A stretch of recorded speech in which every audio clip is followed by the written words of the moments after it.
ने जो है संवैधानिक विकास पढ़ लिया कि भारत का जो संविधान है वो एकदम नहीं बना, अंग्रेजों के शासन काल की देन है। अंग्रेजों ने हम पे शासन किया और समय समय पर जो है अपनी व्यवस्था को सही ढंग से चलाने के लिए ब्रिटेन की संसद ने समय समय पर अनेक कानून बनाए। 1773 के रेगुलेटरी एक्ट से शुरू होता है और भारत शासन अधिनियम 1935 तक, इसके बीच में बहुत सारे कानून आए। इन सभी अधिनियमों के बारे में मैंने आपको विस्तार पूर्वक बता दिया है, ठीक है। और अगर आपको दिक्कत हो रही हो तो मैं समझ में ना आए हो, कुछ बच्चे नए भी हों, तो मैं उन दोनों वीडियोस डलवा दूंगा यूट्यूब पे, तो आप यूट्यूब पे देख लेना, जिनका जो क्लास जिनकी रह गई हो या क्लास जिन्हें ना ले पाई हो, है ना। तो आप उसको यूट्यूब पे जाके देख लेना। पर, पर पर कर लेना, या किसी ने यहाँ बैठ के ही मक्कारी मारी हो तो कोई भी क्लास छोड़ना मत। इसलिए मैं सारी क्लास आपको पीछे से यूट्यूब पे डलवा चल रहा हूँ, तो भैया आप लोग कर पाओ, है ना। यूट्यूब पे जाके देख लेना, पर कर जरूर लेना। आज अपन क्या पढ़ने वाले हैं? आज अपन पढ़ने वाले हैं भारतीय संविधान का निर्माण आखिर हुआ कैसे। तो अब ये तो आपको पता है कि हम देश की आज़ादी के लिए संघर्ष चल रहा था, और समय समय पर ये मांग उठती रही कि भाई संविधान बनाना है हमको। यानी कि भाई हमारा देश है, हम यहाँ के नागरिक हैं, और यहाँ पर किन नियमों के तहत किन कानूनों के तहत, किन नियमों के तहत, किस विधि के तहत यहाँ पर शासन प्रशासन को चलाया जाए, वो विधि, वो नियम, वो कानून हम लोग ही बनाएं। भाई हम कितने बजे आएंगे, कितने बजे जाएंगे, ये हम ही सब लोग तय करेंगे ना। हमें क्या करना सही है, क्या करना गलत है, हमारे ऊपर जो प्रशासन जिन नियमों के तहत होना है वो नियम हम लोग ही बनाएंगे। हमारे लिए कोई बाहर का व्यक्ति तय नहीं करेगा। वो तुम अंग्रेज हो, तुम बाहर के व्यक्ति हो, तुम्हें क्या पता हमारे लिए क्या सही है। हमारे लिए क्या सही है हम तय करेंगे।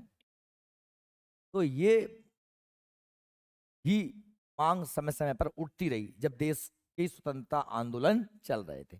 अगर हम बात करें कि हमें स्पष्ट रूप से पहली बार संविधान निर्माण की मांग कब मिलती है, तो वो हम देखते हैं कि संविधान सभा के सिद्धांतों में अगर आप देखें, संविधान सभा के सिद्धांतों के सर्वप्रथम दर्शन 1895 के स्वराज विधेयक में होते हैं, जो किसने प्रस्तुत किया था? जो तिलक, बाल गंगाधर तिलक के निर्देशन में तैयार किया था 1895।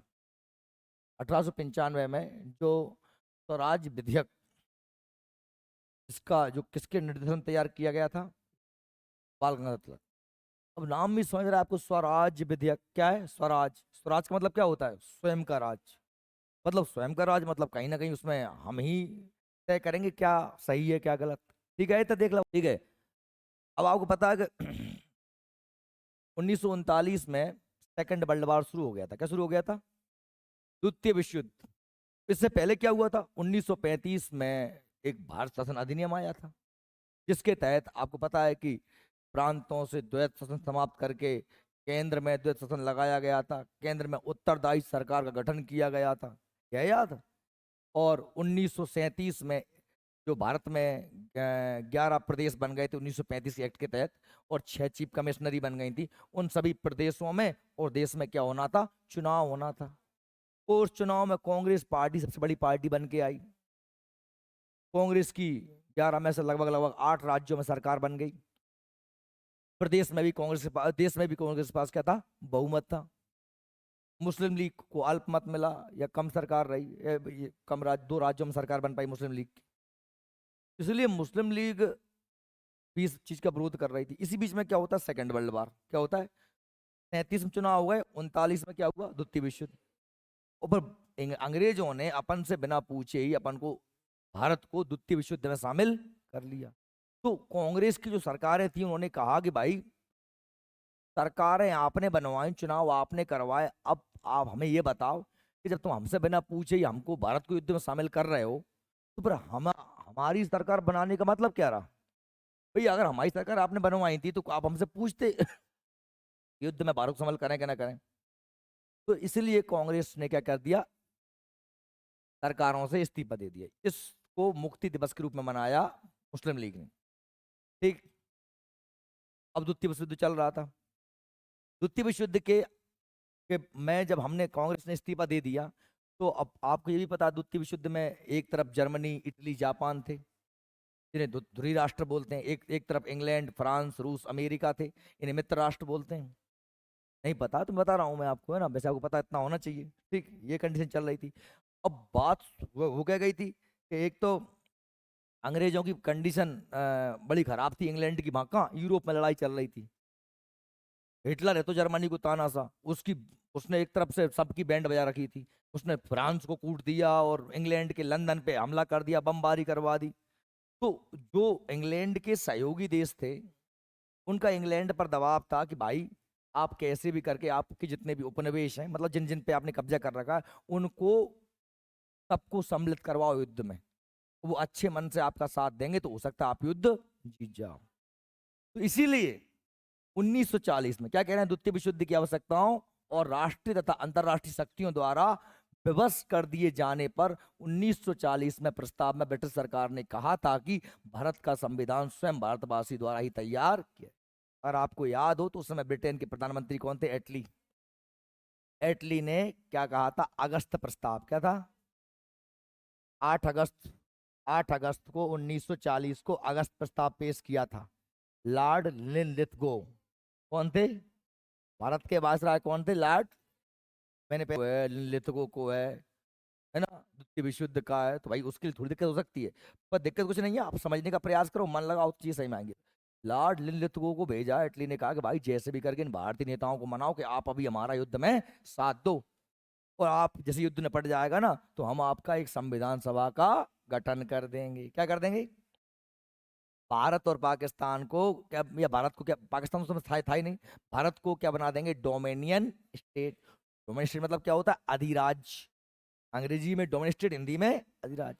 यानी राज्य के अंदर राज्य, मुखिया हम ही रहेंगे पर आपको पूरे अधिकार हम सौंप देंगे, आप पर शासन आपके द्वारा बनाए गए संविधान के हिसाब से ही होगा। ठीक है, समझ में आ रही है ना? ये तो क्या कह रहे हैं भाई, ये प्रस्ताव रखा गया। अब इस प्रस्ताव का भयंकर विरोध किया गया। क्या कहा गया इस प्रस्ताव के बारे में? ये कहा गया कि भाई साहब ये ऐसा चेक है जिसका बैंक नष्ट होने वाला है। पोस्ट डेटेड चेक की संख्या दी महात्मा गांधी ने। क्या कहा? Post dated cheque. क्योंकि आप हमें चेक तो दे रहे हो कि लो 10,000 रुपए का चेक ले जाओ, पर ये चेक ऐसा है जिसका बैंक की भविष्य में नष्ट होने वाला है। भाई तुम हमसे ये कह रहे हो कि हम आपको युद्ध के बाद में संविधान सभा बना देंगे, डोमेन स्टेट बना देंगे, हलवा दे देंगे, भजिया दे देंगे, पपैया दे देंगे, सब दे देंगे, लेकिन तुम खुद बचोगे का? क्या गारंटी है? युद्ध के बाद तुम ही हार गए और तुम पे कब्जा कर लो जर्मनी ने, फिर का हो? इसलिए हम इसको अस्वीकार करते हैं। यानी ये हमको पहली बार ये अंग्रेजों ने कब माना था? 1940 में हम आपका संविधान बना देंगे, ये बात कर रहे हैं। फिर आपको पता है कि इसी बीच में 1940 में ये अगस्त प्रस्ताव आया, इसको अस्वीकार कर दिया गया। 42 में गांधी जी ने भारत छोड़ो आंदोलन की शुरुआत कर दी। भारत छोड़ो आंदोलन, इधर व्यक्तिगत सत्याग्रह शुरू हो गया था। क्या हो गया था? विनोबा भावे पहले सत्याग्रही थे, दूसरे जवाहरलाल नेहरू सत्याग्रही थे, याद आ रहा है? तो इसी बीच में साहब हमने कहा साहब ये अपना भारत छोड़ो, अ, भारत छोड़ो आंदोलन की शुरुआत होती है। और फिर आता है क्रिप्स मिशन। क्या आता है? क्रिप्स मिशन की बातों को भी अस्वीकार कर दिया जाता है। वही मनाने आया था भारत को Cripps mission, sir Stafford Cripps के नेतृत्व में एक टीम भेजी थी इंग्लैंड से कि जाओ भारतीय लोगों को, मुस्लिम लीग, कांग्रेस वगैरह सब पार्टियों को मनाओ, क्या चाहते हैं बोलो। 1942 में क्रिप्स योजना के द्वारा ब्रिटेन ने स्पष्ट स्वीकार किया था कि भारत में एक निर्वाचित संविधान सभा का गठन, क्या स्वीकार कर लिया था कि भारत में एक निर्वाचित, निर्वाचित मतलब होता है चुने हुए लोग, एक संविधान बनाने का काम करेंगे। बात समझ में आ रही? जो युद्ध के बाद भारत के लिए संविधान तैयार करेगी। और पता है क्रिप्स मिशन पर ही विचार करने के लिए शिमला समझौता हुआ था। नहीं, बेबल योजना, बेबल योजना पर अब हुआ तो क्या हुआ था? बेबल योजना। ठीक है, वो बात बात की बात है। क्रिप्स मिशन को भी सबने स्वीकार कर दिया था। अंततः 1940 में कैबिनेट मिशन योजना ने भारतीय संविधान सभा के प्रस्ताव को स्वीकार कर इसे व्यावहारिक रूप प्रदान किया। लेकिन संविधान सभा का गठन हुआ काय के आधार पर? क्रिप्स मिशन आया था 42 में, लेकिन क्रिप्स मिशन को अस्वीकार कर दिया गया था। बात समझ में आ रही है? क्रिप्स मिशन आया तो था, पर इस योजना को स्वीकार किया नहीं गया था, ना ही अगस्त प्रस्ताव को माना गया था, और बेबल योजना भी फेल कर दी गई थी। 45 में आई थी बेबल योजना। कब आई थी? 45 में। अंग्रेजों ने हमें मनाने के बहुत प्रयास किए 1940 में, 40 में, 42 में, 45 में, मान जाए कि ये लोग कैसे भी करके, पर हम लोग नहीं माने। पर उनने आखिरकार 1946 में उनको ये बात समझ में आ गई कि भाई जो है हमको कुछ भी करके अब भारत को आज़ादी देना ही पड़ेगी। तो उन्होंने आज़ाद करने के उद्देश्य से ही 1946 में कैबिनेट मिशन को भारत में भेजा। किसको भेजा? Cabinet mission. इसमें 3 व्यक्ति थे। कौन थे? पैंथिक लॉरेंस, एवी अलेक्जेंडर और स्टेफोर्ड क्रिप्स। ये 3 आदमी थे। Sir Stafford Cripps, Pethick Lawrence, A V Alexander, ये 3 लोगों की टीम आई। क्योंकि सर स्टेफोर्ड क्रिप्स भारत सचिव थे वहां पर, ठीक है, तो एक नेवी के अधिकारी थे। ये 3 लोग आए और इनका उद्देश्य था कि इनका काम था कि भारत में, कैबिनेट का काम था भारत में एक संविधान सभा का गठन करने का प्रस्ताव रखना। और भारत की राजनीतिक हिंदू मुस्लिम दंगे जो चल रहे थे उनसे मुस्लिम लीग और कांग्रेस वगैरह सबको इकट्ठा करके इन दंगों वगैरह को बंद करवाना और देश में शांति स्थापित करना और एक संविधान सभा गठन करवाना। और जब तक संविधान सभा संविधान बनाएगी तब तक देश का शासन एक करने के लिए एक अंतरिम सरकार का मतलब होता है काम चलाऊ सरकार। क्या होता है? जब तक संविधान बनाने का लोग, संविधान सभा मतलब वो लोग चुने जाएं जो संविधान बनाएंगे, जब तक वो संविधान बनाएंगे तब तक देश कौन चलाएगा? तो इसके लिए उसी संविधान सभा में से कुछ लोगों को अंतरिम सरकार बना दी जाएगी। वो जब तक देश का संविधान नहीं बनता तब तक देश का शासन चलाएगी कौन? अंतरिम सरकार। ये सब करने के लिए क्या आया था भाई? Cabinet mission. समझ में आ रही मेरी बात? आ रही कि नहीं आ रही? आज जाए झूठी मूड आज जाओगे, आ रही। कैबिनेट मिशन योजना में निश्चित किया गया कि भारतीय संविधान के निर्माण हेतु परोक्ष निर्वाचन, माने परोक्ष माने क्या होता है? अप्रत्यक्ष निर्वाचन। सीधे जनता वोट नहीं दे रही थी, या सभी जनता वोट नहीं दे रही थी, कुछ विशिष्ट लोग ही वोट दे रहे थे। परोक्ष निर्वाचन जैसे मान लो हम गांव में सरपंच का चुनाव होता है, वो कैसा होता है? प्रत्यक्ष, हम सब खुद वोट देते हैं। लेकिन उप सरपंच को हम वोट नहीं देते, हम तो वोट देते हैं पंच को, और पंचों से क्या बनता है? हमारा वोट गया पंच को, पंच का वोट गया उपसर। या राष्ट्रपति, भारत के राष्ट्रपति चुनाव कैसा होता है? अप्रत्यक्ष, परोक्ष होता है। हम वोट देते हैं विधायकों को, सांसदों को, सांसदों विधायक वोट देते हैं किसको? राष्ट्रपति चुनाव। बात समझ में आ रही? आधार पर एक संविधान सभा की स्थापना की जाएगी, ठीक है, की जाए, जिसमें कुल 289 सदस्य, ये सॉरी 389 सदस्य होंगे। सदस्य होंगे 389, ये संख्या याद रख लेना, 300 सदस्य होंगे। अब 389 में से, अब आपको पता, देखो जरा, आप भारत शासन अधिनियम 1935 को याद करो। 1935 का जो अधिनियम था, 1935 का जो अधिनियम था, उस 1935 के अधिनियम में क्या व्यवस्था की गई थी? आपको पता है कि भारत की क्या कंडीशन थी? आपको पता हुआ कि कितने राज्य थे? 11। 11 क्या थे? राज्य थे। और 6 क्या थी? चीफ कमिश्नरी। क्या थी? चीफ कमिश्नरी थी 6। ये तो आपको याद है। ये ये इसे कहते हैं, हम इसे क्या कहते हैं? ब्रिटिश भारत। क्या कहते हैं? ब्रिटिश भारत। ये क्या था? ब्रिटिश भारत था। ये बात समझ में आ रही है आपको? ब्रिटिश भारत का मतलब क्या है? जितने इलाके पर अंग्रेजों का कब्जा था उसे ब्रिटिश भारत कहते हैं। और ब्रिटिश भारत को अंग्रेजों ने 11 राज्य और 6 चीफ कमिश्नरी में बांट दिया था भारत शासन अधिनियम 1935 में। जब बात समझ में आ गई? ठीक है। अच्छा, जा भी है कि पूरे भारत पे अंग्रेजों का कब्जा है तो ना, संपूर्ण भारत पे थोड़ी कब्जा था। जैसे हम अपन ग्वालियर रियासत में आते थे, यहाँ के राजा कौन थे? सिंधिया जी। और सिंधिया जी ने सहायक संधि स्वीकार की हुई थी अंग्रेजों से। तो ये अपना जो रियासत है, अपन कभी गुलाम हुए ही नहीं, अपन कभी नहीं हुए गुलाम। अपन भारत में थे लेकिन हम ग्वालियर स्टेट में आते थे।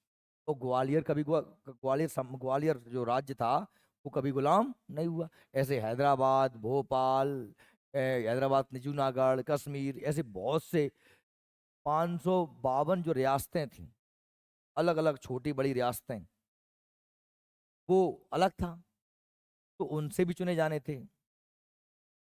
अब क्या कह रहे हैं कि कुल 389 व्यक्ति चुने जाना है। कितने चुने जाना है? 300। और पूरे भारत का प्रतिनिधित्व करते हो। तो उसने ये कह दिया कि 389 में से जो 292 हैं ये कास्ट चुने जाएंगे ब्रिटिश भारत से। ब्रिटिश भारत मतलब 11 राज्य और 6 चीफ कमिश्नर। बात सही में आई? 389 में से 292 कास्ट चुने जाएंगे ब्रिटिश भारत से। और ब्रिटिश राज्यों से, कहा से? ब्रिटिश राज्यों से। और 4 चुने जाएंगे कहा से? Chief commissioner. तो 292 प्लस के 4 कितने हो गए? 296। बात सही में आई? 292 11 राज्यों से और चीफ कमिश्नरियों से 4। इनका क्या होगा? निर्वाचन। कैसा? अप्रत्यक्ष विधि द्वारा 10 लाख की जनसंख्या पर एक सदस्य चुना जाएगा। 10 लाख की जनसंख्या पर का चुनाव हो रहा है? संविधान सभा को का चुनाव हुए? संविधान बनाएंगे वे लोग जो चुन के जाएंगे, वो क्या बनाएंगे? संविधान बनाएंगे। ठीक है। तो भैया 389 कुल बनने थी, जिसे 292 काय से आने थी? 11 राज्यों से। और 6 काय से आने हैं? 4 चीफ। 6 चीफ कमिश्नरी में से कितने आना है? 4। तो टोटल 292 प्लस 4 कितने हो गए? 296। जो 93 थे वो काय से आने थे? राजे रजवाड़ों से, रियासतों से। काय से आने थे? उनका चुनाव नहीं होना था, उनका क्या होना था? मनोनयन होना था। वो रियासतों के प्रतिनिधि, जैसे मान लो सिंधिया जी हैं, अब सिंधिया जी का राज्य क्षेत्र है, वो चाहे तो यहाँ पे चुनाव करवा के भिजवा दें, वो चाहे तो किसी व्यक्ति को अपने मन से भिजवा दें। और चुनाव होने का जब रियासत है तो चुनाव का कोई मतलब ही नहीं है, क्योंकि रियासत में तो राजा का बेटा राजा होता है, राजा जो कहता है वही सब होता है। यहाँ जो सिंधिया जी कहते हैं वही होता है ना।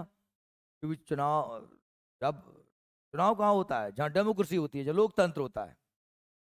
ये तो क्या है? रजवाड़े मतलब क्या है? राजतंत्र है। क्या है?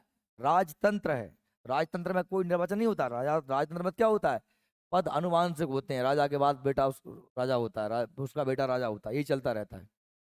तो 93 कहाँ से जाने थे? रजवाड़ों से जाने थे। कहाँ से जाने थे? रजवाड़ों से। समझ में आ रही मेरी बात?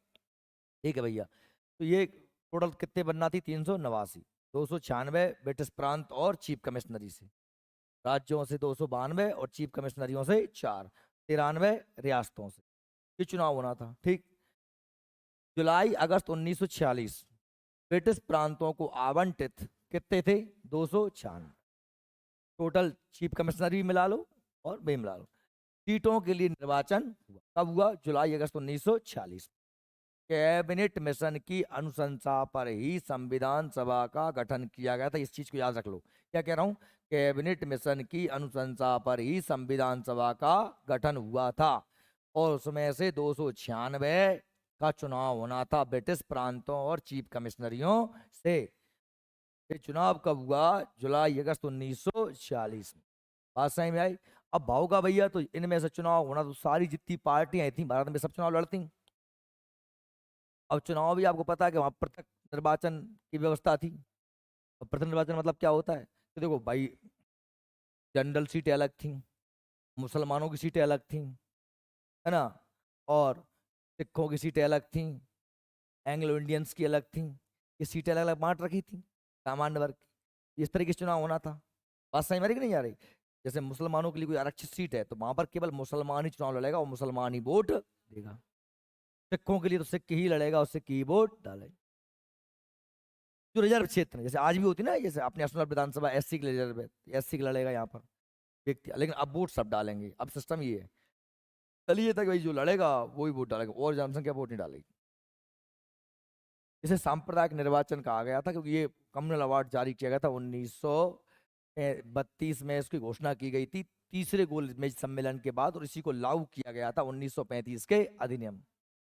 आ रही बात सही में? क्या वो दिमाग की बत्ती जलत रही? तो भैया अब चुनाव होने तो सब पार्टी चुनाव लड़ी। तो कहाँ की पार्टी ने कितने सबसे ज्यादा वोट जो चुनाव जीत के आई, बुक जीत के आई?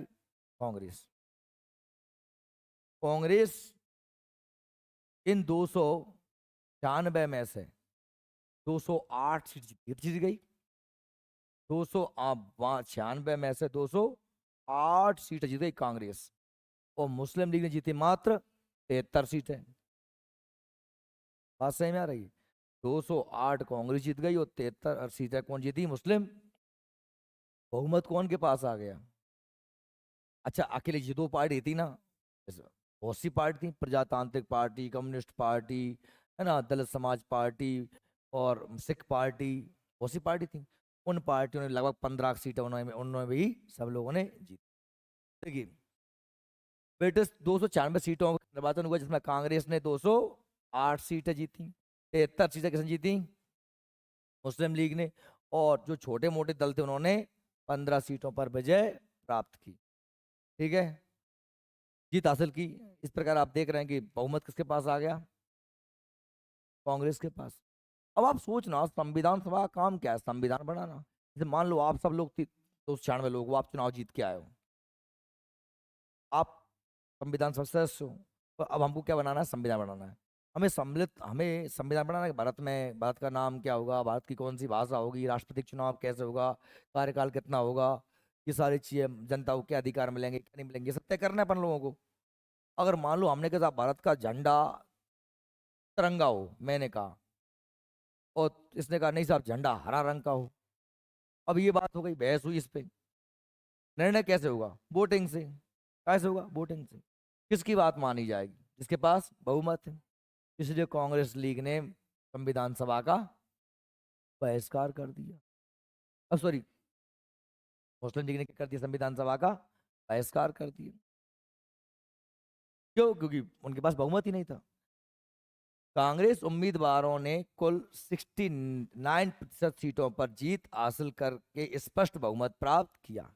मुस्लिम लीग ने संविधान सभा की मुस्लिम आरक्षित सभी सीटों पर जीत दर्ज की।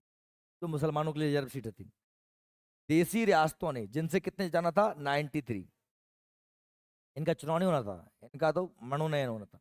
देसी रियासतों ने संविधान सभा से दूरी बना ली। इसी कारण उनके सभी 93 सीटें कैसी रहीं? रिक्त रहीं, उनने भेजे ही नहीं। क्यों?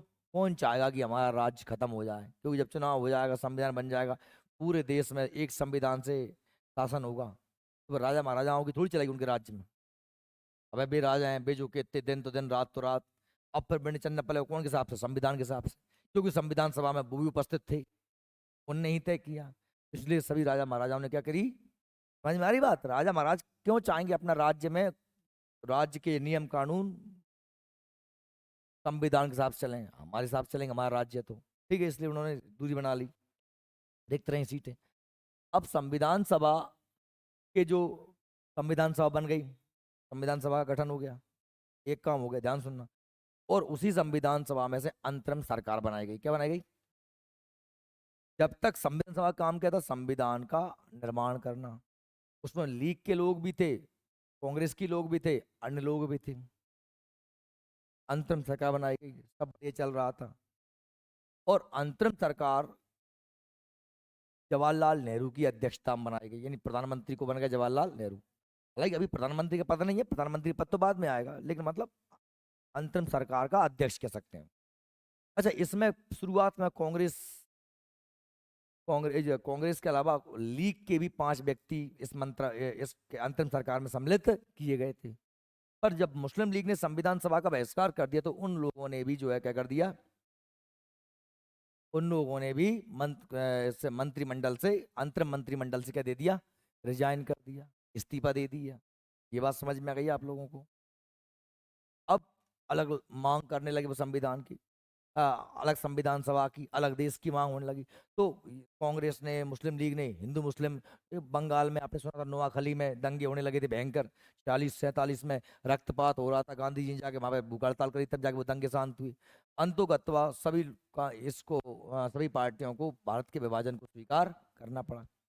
हालांकि शुरुआत में जिन्ना ये कह रहे थे कि साहब, जिन्ना का ये कहना था कि भले आप भारत का विखंडन मत करो, मत बांटो, लेकिन कम से कम इतनी व्यवस्था करके जाओ कि अगर तुम चले गए तो ये देश हो सकता है हिंदू राष्ट्र बन जाए, हम मुसलमानों की कंडीशन बेकार हो जाए। ये डर था उनका, और डर स्वाभाविक भी है। ये हिंदू बहुसंख्यक का एक राष्ट्र था। जिन्ना डरा रहे थे, जिन्ना ने कहा साहब एक आप तो मुसलमानों के लिए पृथक निर्वाचन की व्यवस्था करके ही जाओ, जिसको कांग्रेस नहीं मान रही थी। इसलिए आखिरकार बंटवारा हो गया। अब जब बंटवारा होगा तो जो जो चुनाव हुआ था कुल 389 सीटों पे से कुछ सीटें पाकिस्तान में चली गई होंगी। जो रजवाड़े थे, 93 सीटें थी, उसमें से भी कुछ राजा महाराजा कहाँ गए थे? पाकिस्तान के बेवहार चले गए होंगे।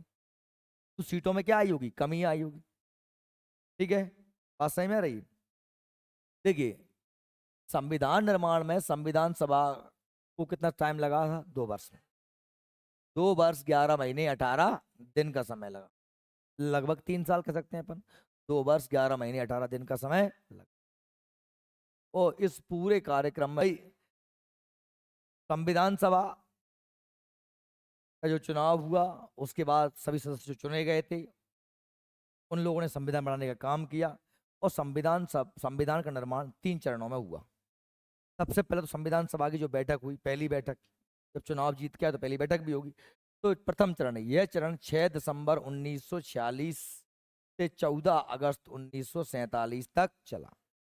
3 चरणों में संविधान बनाया। पहला चरण कब था? 6 दिसंबर 1946 से 14 अगस्त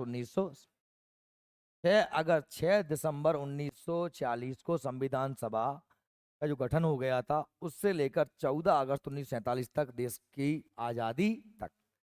15 अगस्त को आज़ादी मिल गई थी, तो ये पहला चरण हो गया 6 दिसंबर से लेकर के 14 अगस्त 1947। बात समझ में आई? ठीक। इसमें संविधान सभा कैबिनेट मिशन द्वारा सुझाई गई सीमाओं के भीतर कार्य करती थी। तो कैबिनेट मिशन ने कहा था वैसे काम कर रही थी। इस चरण में पंडित जवाहरलाल नेहरू ने संविधान का उद्देश्य प्रस्ताव प्रस्तुत किया कि आखिर हम संविधान क्यों बनाना चाहते हैं। हम भारत के लोग संविधान की उद्देश्य प्रस्ताव को इसी में पढ़ा गया। यानी संविधान बनाने के हमारे लक्ष्य या उद्देश्य क्या है, क्यों बनाना चाहते हैं। ठीक। जिसके आधार पर संविधान का प्रारूप तैयार किया आरंभ हुआ। दूसरा चरण कब से हुआ? 15 अगस्त 1947, यानी देश आजाद हो गया। तो 26 नवंबर 1949 संविधान बन के तैयार हो गया। 15 अगस्त देश आजाद हुआ, 26 नवंबर 1949 को संविधान बन के तैयार। अंतिम रूप से तय हो गया कि संविधान, अभी हमारा संविधान कंप्लीट हो गया, उस पर सभी के हस्ताक्षर हो गए। ठीक तक चला। इस दौरान संविधान सभा एक प्रभुत्व संपन्न का मतलब क्या होता है? पहले तो 15 अगस्त से पहले हम स्वतंत्र रहे थे, खुद के मुखिया खुद नहीं थे, अपन कैबिनेट मिशन की कैबे पे चल रहे थे। लेकिन अब संविधान सभा ने प्रभुत्व संपन्न मतलब खुद के हिसाब से ही, भाई अपने सभी निर्णय के लिए किसी के नीचे दबी हुई नहीं थी, अपनी मुखिया खुद थी। स्वयं प्रभुत्व का मतलब क्या है? स्वतंत्र रूप से कार्य कर रही थी और अस्थायी संस्था के रूप में कार्य करती रही। इस दौरान संविधान के प्रारूप का संविधान सभा में वाचन किया गया और 3 बार संविधान का क्या हुआ? लिख करके वाचन हुआ। संविधान बना लिया, 3 बार सब संविधान सभा ने उसको पढ़ के सुनाया गया संविधान। और व्यापक इस पर विचार विमर्श भी हुआ, कोई चीज गलत तो नहीं है, सही है, क्या कम है, ज्यादा है, बहस हुई, चर्चा हुई। उस दौरान संविधान सब कुछ लिखा। तीसरा अंतिम चरण 27 नवंबर 1949 से लेकर मार्च 1952। क्योंकि देखो 27 नवंबर के बाद मैं पता है कि 26 जनवरी 1950 में संविधान को कर दिया गया था, लागू कर दिया गया था। पर उस संविधान के हिसाब से चुनाव कब हुए? 1951 में। कब हुए? और 52 में सरकार बन गई। जैसे ही सरकार बनी, देखो 26 जनवरी 1950 के दिन संविधान सभा को क्या कर दिया गया था? स्थगित कर दिया गया था, भंग कर दिया गया था और उसे अंतरिम सरकार में बदल दिया। और 51 में चुनाव हो गए। अंतरिम मतलब क्या होता है? काम चलाओ। भाई संविधान बनता तब संविधान के हिसाब से चुनाव होता। जब संविधान ही नहीं था, जब नियम कानून ही नहीं थे कि चुनाव होगा कैसे, चुनाव कितने साल के लिए होगा, क्या योग्यता होंगी, कौन वोट डालेगा, कौन खड़ा हो पाएगा, ये सब नियम कायम लिखे हैं संविधान में। जब ये लिखे जाएंगे तभी तो चुनाव होगा। इसलिए संविधान सभा को भंग करके उसको अंतरिम सरकार में बदला गया और फिर 1951 में हुए चुनाव। 50 में संविधान लागू हुआ, 51 में हुए चुनाव और 52 में सरकार अस्तित्व में आ गई। ठीक है, चुनाव के बाद। और फिर संविधान सभा खत्म हमेशा के लिए। ठीक है, तो ये चल रहा है 27 नवंबर 1949 से मार्च 1952 तक चला। इस दौरान संविधान सभा तब तक एक अस्थायी संसद के कार्य करती रही। तब से 1950 से हालांकि 24 जनवरी 1950 को ही अपन ने संविधान सभा को भंग करके उसको अंतरिम संसद में कन्वर्ट कर दिया गया और 26 जनवरी 1950 संविधान को लागू कर दिया गया था, जिसे अपन गणतंत्र दिवस के रूप में। जब संविधान बन के तैयार हो गया था, कब हमने कहा साहब 26 नवंबर 1949 को, तो हमने इतना इंतजार क्यों किया? हमने इतना इसलिए इंतजार किया क्योंकि हमारे लिए 26 जनवरी का विशेष महत्व था। हम आजादी से पहले स्वतंत्रता दिवस कब मनाते थे? 26 जनवरी को। आजादी से पहले, आजादी कब मिली अपन को? 15 अगस्त को। 15 अगस्त से पहले हम स्वतंत्रता दिवस कब मनाते थे? 26 जनवरी को। ठीक, लेकिन अब हमको आजादी मिल गई 15 अगस्त के दिन, तो हमारा जो स्वतंत्रता दिवस कब मनाया जाने लगा? 15 अगस्त को। हम आजाद कब हुए, स्वतंत्र कब हुए? 15 अगस्त को। इसलिए स्वतंत्रता दिवस अब कब मनाया जाने लगा? 15 अगस्त को। तो हम वो 26 जनवरी को ना भूलें। क्यों? वो 26 जनवरी को लाहौर अधिवेशन के दौरान रावी नदी के किनारे पर पंडित जवाहरलाल नेहरू ने ये घोषणा की थी कि अब हमें पूर्ण स्वराज्य के अलावा कुछ नहीं चाहिए और अब हम प्रत्येक वर्ष 26 जनवरी को स्वतंत्रता दिवस मनाएंगे। और पहली बार स्वतंत्रता दिवस 26 जनवरी 1930 को मनाया गया। ये अधिवेशन कब हुआ था? 1929 में। और 29 में ये घोषणा की गई थी और 30 में पहली बार 26 जनवरी 1930 को पहली बार स्वतंत्रता दिवस मनाया। इसलिए 26 जनवरी हमारे लिए महत्वपूर्ण डेट थी, उसे हम भूले ना। इसलिए हमने अपना संविधान जानबूझकर जानबूझकर कब लागू किया? 26 जनवरी 1950 को लागू। क्यों लागू किया? समझ में आ गई मेरी बात? इसलिए लागू किया। और जो संसद संविधान सभा थी वो अस्थायी संसद थी। स्थायी संसद कब बनती? जो चुन के आएंगे वो बनेंगे सांसद। जब सांसद जनता द्वारा चुन के आएंगे उससे बनेगी स्थायी संसद। अभी तो ये क्या थी? अस्थायी। कब तक? जब तक चुनाव हो नहीं जाते। जब तक भारत में आम चुनाव के पश्चात निर्वाचित प्रतिनिधि नहीं चुने गए व नई संसद का निर्माण नहीं हुआ संविधान, तब तक क्या रही? अपनी संविधान सभा अस्थायी संसद रही। ठीक, संविधान निर्माताओं ने लगभग 60 देशों के संविधान का अवलोकन किया। जिन लोगों ने संविधान बनाया, संविधान सभा वालों ने लगभग दुनिया के 60 देश के संविधान को पढ़ा।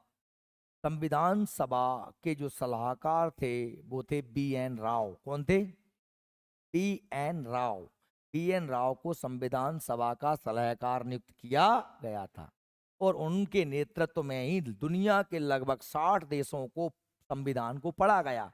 और उनको पढ़ करके कि दुनिया के संविधान कैसे हैं, हमने सबसे बेस्ट चीज लेकर के अपने संविधान में डाली। आ रही बस है में नकल नहीं करी संविधानों की। तो जो भारत संविधान नकल हो गया, नकल नहीं। हमने उनके संविधान में मूल अधिकार थे या मूल कर्तव्य थे, हमने अपने लिए क्या ठीक रहेगा इस पे विचार विमर्श किया। जितना आवश्यक था हमारे लिए उतना ले लिया, जो हमारे लिए आवश्यक नहीं था वो हमने नहीं लिया। और प्रारूप में 114 दिन तक इन पर क्या हुआ? विचार हुआ। प्रारूप मतलब ड्राफ्ट में संविधान का प्रारूप तैयार। प्रारूप कमेटी के अध्यक्ष डॉक्टर भीमराव अंबेडकर थे। ये हो गया। अब आपको पता ही है कि ये व्यवस्थाएं संविधान बनाने में एक लंबा टाइम लगा है। संविधान बनाने के एक कोई छोटा मोटा काम था नहीं। इसमें बहुत सारी कमेटियां समिति बनाई गई, है ना। अलग अलग अपना काम सौंप दिया लोगों को, तुम ये करोगे, तुम झंडे का काम करोगे, झंडा समिति बना दी गई। तुम मूल अधिकारों के लिए काम करोगे, मूल अधिकार कैसे होने चाहिए, सबको अलग अलग काम दिया गया था, है ना। देखिए संविधान दिवस कब मनाया जाता है? 26 नवंबर, जिस दिन संविधान हमारा क्या हो गया, बन के तैयार। भारत में संविधान दिवस के रूप में मनाया जाता है। इसकी शुरुआत 2015 से की गई है, क्योंकि यह वर्ष संविधान निर्माता डॉक्टर भीमराव अंबेडकर के 125वीं जन्म दिवस के रूप में मनाया जाता है। डॉक्टर भीमराव अंबेडकर, जिन्हें भारत के संविधान का पिता कहते हैं, फादर ऑफ इंडियन कॉन्स्टिट्यूशन कहते हैं, संविधान का जनक कहते हैं, तो उनकी जन्म शताब्दी को कितने हो गए? 100 वर्ष हुए। इसलिए हमारे माननीय मोदी जी ने, प्रधानमंत्री जी ने 2015 में, आपको पता है डॉक्टर भीमराव अम्बेडकर का जन्म अपने इंदौर के पास में महू में हुआ था। कहाँ हुआ था? महू। और उसका नाम बदल करके हमने कर दिया भीमराव अम्बेडकर नगर कर दिया। अब आप कहोगे संविधान सभा का चुनाव हुआ, इतने लोगों ने काम किया, अकेले डॉक्टर भीमराव अम्बेडकर को ही क्यों दिया जा रहा है कि उन्होंने बनाया? नहीं, वास्तव में संविधान सबने मिलकर बनाया है। सबका बहुत बड़ा योगदान रहा है, सभी लोगों का महत्व रहा है, सभी का अपनी अपनी जगह काम। लेकिन जो बड़ा महत्वपूर्ण कार्य था, जिसे हम ड्राफ्टिंग बोलते हैं, कि किस चीज को कितनी मात्रा में कहाँ रखी जाना है, ये महत्वपूर्ण काम एक कमेटी कर रही जिसका नाम था प्रारूप समिति। उस प्रारूप समिति में भी 7 लोग थे। उसके अध्यक्ष कौन थे? डॉक्टर भीमराव अंबेडकर। और उन्होंने, मतलब उस समय तक डॉक्टर भीमराव अंबेडकर का स्वास्थ्य गड़बड़ हो चुका था, उन्हें हाई ब्लड प्रेशर था, डायबिटीज थी, है ना। बीमारी की कंडीशन में भी उन्होंने इस काम को भली भांति किया, रात रात भर जग जग के काम को कंप्लीट किया और भारत के लिए बहुत अच्छा संविधान देने का कार्य किया है। उनकी विशेष मेहनत, विशेष योग्यता के लिए उन्हें यह सम्मान दिया जाता है, ठीक है। अंतर्राष्ट्रीय लोकतंत्र दिवस। लोकतंत्र जनता द्वारा जनता पर किए जाने वाला शासन क्या कहलाता है? लोकतंत्र। जहाँ जनता अपने प्रतिनिधियों को क्या करती है? चुनाव। उसे क्या करते हैं? लोकतंत्र कहते हैं। अंतर्राष्ट्रीय लोकतंत्र दिवस कब मनाया जाता है? 15 सितंबर 2015 को विश्व भर में अंतर्राष्ट्रीय लोकतंत्र दिवस मनाया गया और संयुक्त राष्ट्र महासभा ने वर्ष 2007 में एक प्रस्ताव पारित कर इस दिवस को मनाने की घोषणा की। यानी कब से मनाया जा रहा है? 15 सितंबर को मनाया जाता है, 15 सितंबर 2015 को विश्व भर में क्या मनाया जाता है? अंतर्राष्ट्रीय लोकतंत्र दिवस। राष्ट्रीय मतदाता दिवस। राष्ट्रीय मतदाता दिवस 2011 से मनाया जा रहा है। कैसे मनाया जा रहा है? 11 से। 25 जनवरी को कब मनाया जाता है? 25 जनवरी राष्ट्रीय मतदाता दिवस मनाया जाता है। वर्ष 2020 में राष्ट्रीय मतदाता दिवस का विषय है मजबूत लोकतंत्र के लिए चुनावी साक्षरता। ये तो ठीक है, ये छोड़ देना 2020 के लिए।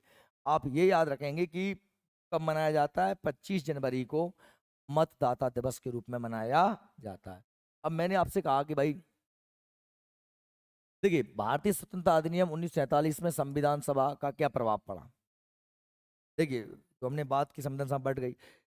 3 जून 1947 को देश का विभाजन संबंधी, अब ये तो पहले संविधान सभा सबके में कांग्रेस भी थी, मुस्लिम लीग भी थी। 296 जो सीटों का चुनाव होना था, 93 सीटों का मनोनयन होना था, सब हुआ गया था। पर उसके बाद आपको पता है कि साहब को मुस्लिम लीग ने बहिष्कार कर दिया, तो देश का बंटवारा हो गया।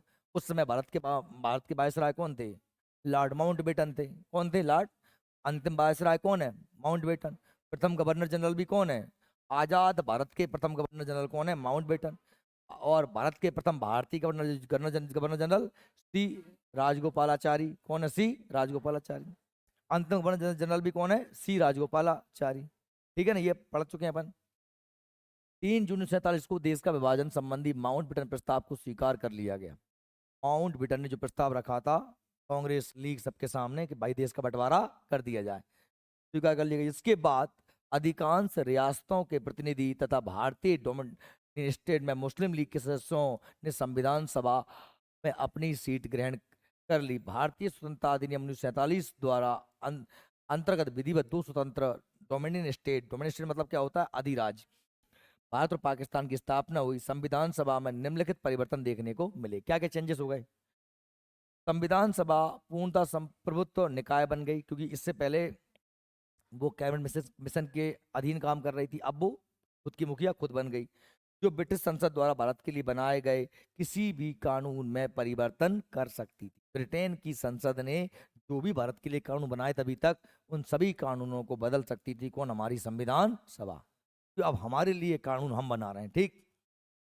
हाँ, हम अभी भी डोमिनियन स्टेट के अंतर्गत आते हैं, पर हमने अपने आप को संप्रभुत्व माना। क्या माना? संप्रभुत्व। देश, क्योंकि उन लोगों ने ये कहा था कि भाई आप चाहो तो अपना सुप्रीम महारानी को मान सकते हो, अधिकार हमको दे दिया था। स्वतंत्र देश ही है हम। हमने इस बात को आज भी, देखो जैसे केवल अकेले अकेले हमारे ऊपर इंग्लैंड का कब्जा नहीं था, अकेले भारत के ऊपर इंग्लैंड का कब्जा नहीं, ऑस्ट्रेलिया के ऊपर भी इंग्लैंड का कब्जा था, न्यूजीलैंड पे भी कब्जा था, साउथ अफ्रीका पे भी कब्जा था, कनाडा पर भी कब्जा था। पूरी दुनिया में ब्रिटिश साम्राज्य फैला हुआ था जिसका कभी सूर्यास्त नहीं होता था। आज इंग्लैंड, आज ऑस्ट्रेलिया है, न्यूजीलैंड है, स्वतंत्र देश हैं। लेकिन आज भी ऑस्ट्रेलिया और न्यूजीलैंड की जो प्रधानमंत्री तो होते हैं वहां के, लेकिन वहां की राष्ट्राध्यक्ष कौन मानी जाती है? महारानी। ऐसी बात नहीं है कि वह महारानी के अधीन काम कर रहे हैं, वो इंग्लैंड के अधीन काम कर रहे हैं, नहीं, वो अपनी सरकार खुद चलाते हैं। जैसे मुझे बताओ कि आज राष्ट्रपति का कितना महत्व भारत में? कोई महत्व है क्या विशेष? राष्ट्रपति खुद की मर्जी से कुछ कर सकता है क्या? तो राष्ट्रपति कुछ भी करेगा ना, तो बिना प्रधानमंत्री के, बिना संसद के, बिना कैबिनेट के कुछ भी नहीं। राष्ट्रपति पावरलेस है, नाम मात्र का मुखिया है, वास्तव मुखिया तो कौन है? प्रधानमंत्री। ऐसे ही वहां के वास्तव मुखिया वो है। पर उन्होंने कहाँ की महारानी नहीं है। इंग्लैंड ऑस्ट्रेलिया, मैं ऑस्ट्रेलिया न्यूजीलैंड की बात कर रहा हूँ, कनाडा की बात कर रहा हूँ, ठीक है।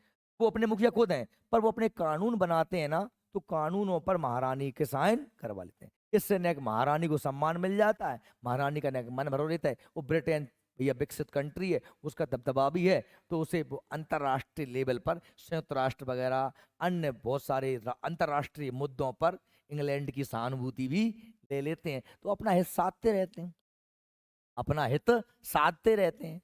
हमने कहा कि साहब हम नहीं, महारानी महारानी नहीं, हम तो अपने मुखिया खुद हैं, इसलिए अपन ने त्याग दिया। फिर आज भी हम कॉमनवेल्थ में आते हैं। कॉमनवेल्थ क्या है बेटा? कॉमनवेल्थ वो चीज है, कॉमनवेल्थ एक संगठन है जिसमें वे सभी राष्ट्रों का समूह है। कौन से राष्ट्रों का? कहाँ के राष्ट्रों का? वे राष्ट्र हैं कॉमनवेल्थ में, कॉमनवेल्थ को हिंदी में राष्ट्रमंडल कहते हैं। वे राष्ट्र हैं जो कभी ना कभी इंग्लैंड के अधीन थे। आ रही बात समझ में? तो डोमेन स्टेट मतलब ये नाम मात्र को कहने के लिए डोमेन स्टेट है, वो स्टेट नहीं कि साहब हम उनसे पूछे कुछ करें। हम स्वतंत्र हैं। भारत आज संप्रभुत्व संपन्न क्या है? गणराज्य है। क्या है? गणराज्य है, रिपब्लिक है और डेमोक्रेसी है, लोकतांत्रिक गणराज्य हैं हम। और हम संप्रभुत्व संपन्न हैं, हम अपने मुखिया स्वयं हैं, हमारे ऊपर कोई नहीं। बात ये, अब ये समझो संविधान सभा में क्या चेंजेस हुए। तो इस अधिनियम में संविधान सभा को दो विभिन्न कार्य सौंपे। प्रथम, स्वतंत्र भारत के लिए संविधान बनाना। कौन से अधिनियम में? जो माउंट बेटन ने भारत स्वतंत्रता अधिनियम रखा था ब्रिटेन की संसद में, जो पास हो गया, उसमें क्या काम सौंपा गया था कि संविधान सभा क्या करेगी? एक तो भारत के लिए क्या बनाएगी? संविधान का निर्माण करेगी। द्वितीय, देश के लिए सामान्य कानून व अधिनियम भी बनाएगी, नॉर्मल जो कानून है वो लागू भी करेगी। संविधान सभा ने 26 नवंबर 1949 तक यह दोहरी भूमिका निभाई। के बाद आप जानते हैं 26 नवंबर 1949 के बाद में वो जो है संविधान सभा फिर बाद में अंतरिम सरकार में संसद में बदल जाती, वो काम करने लगती। संविधान सभा की सदस्य संख्या 389 घट कितनी रह गई? 299। 389 थे, अब पाकिस्तान अलग हो गया तो कितने बचे? 200। क्योंकि पाकिस्तान में जाने वाले क्षेत्र निर्वाचित मुस्लिम लीग के सदस्यों ने भारतीय संविधान सभा का त्याग कर दिया था, और देसी रियासतों जो कितनी थी? 93 थी, के प्रतिनिधि संख्या 93 घट कितनी रह गई? 70। कुछ राजा राजा बड़े कायम चले गए पाकिस्तान में। भारतीय प्रांतों के प्रतिनिधियों की संख्या 296 घटकर कितनी रह गई? 229। भारतीय, ये ब्रिटिश प्रांत थे ना 296, उनमें घट कितनी रह गई? 229 रह गई। ठीक है। संविधान सभा ने 26 जनवरी 1950 से अंतरिम संसद की भांति कार्य किया, जो कि मई 1952 तक निर्वाचित संसद, तो चुनाव हो गए थे, सांसद चुनाव जीत के आ गए थे मार्च में 1952 में, और मई में प्रधानमंत्री ने अपना कार्यकाल संभाल लिया। पहले प्रधानमंत्री पंडित जवाहरलाल नेहरू हुए, गठन तक चला, और 17 नवंबर 1943 को संविधान सभा को अंतरिम संसद के तौर पर पहली बैठक हुई थी। ये तारीख याद कर लेना। और जितनी भी 17, देखो 17 नवंबर 1947 को संविधान सभा जो थी उसकी बैठक आप देखो कब बदल दी गई। हमने कहा साहब ये हमारी 26 नवंबर 1949, 26 नवंबर 1949 को संविधान सभा ने अपना काम पूरा कर लिया था। लेकिन संविधान सभा बनी कब थी? अब 1946 में, 6 दिसंबर 1946 को, ठीक है। और 9 दिसंबर को पहली बैठक हुई, 11 दिसंबर को अध्यक्ष चुन लिए गए थे, ठीक है। किसको चुना गया था अध्यक्ष? डॉक्टर राजेंद्र प्रसाद को। डॉक्टर राजेंद्र प्रसाद संविधान सभा के कौन थे? अध्यक्ष थे, ठीक है। और 17 नवंबर 1947 को ये देश में एक जो है अंतरिम संसद की भांति कार्य कर रही थी। पहली बैठक हुई जिसमें जीबी मालवंकर को प्रथम स्पीकर के रूप में चयनित की। स्पीकर कौन होता है? ये संविधान सभा चल रही है, जो इस कुर्सी पे बैठेगा, जो उसकी अध्यक्षता करेगा, उसे क्या बोलेंगे? स्पीकर। तो आपको पता है जीबी मालवंकर उस समय कौन थे? लोकसभा के पहले अध्यक्ष। जब लोकसभा बनी तब भी उन्हें पहला अध्यक्ष बनाया किसको? जीवी मालवंकर को। ठीक है। जब चुनाव हो गया उसके बाद की बात हो रही है 1952 में, जब चुनाव हो गया तब बनेगी लोकसभा। अभी तो लोकसभा है ही नहीं है, ना लोकसभा है, ना राज्यसभा है, ना सांसद है, कुछ नहीं है। अभी तो हम सब लोग सरकार बनाने की प्रक्रिया में हैं। संविधान सभा की अंतरिम विधायिका के रूप में जितनी भी बैठकें हुई उनकी अध्यक्षता किसने करी थी? जीवी मालवंकर ने करी थी, जीवी मालवंकर। संविधान सभा में अंतरिम विधायिका मतलब कौन? संविधान सभा। अंतिम संसद मतलब क्या? संविधान में से चुने गए कुछ लोग, संविधान सभा में से चुने गए कुछ लोग। समझ रहे हो? देखो, देश को भी चलाना है और संविधान भी बनाना है, दोहरे काम हो रहे हैं। सामान्य कानून भी बनाना है। कानून कौन बनाती है? विधायिका।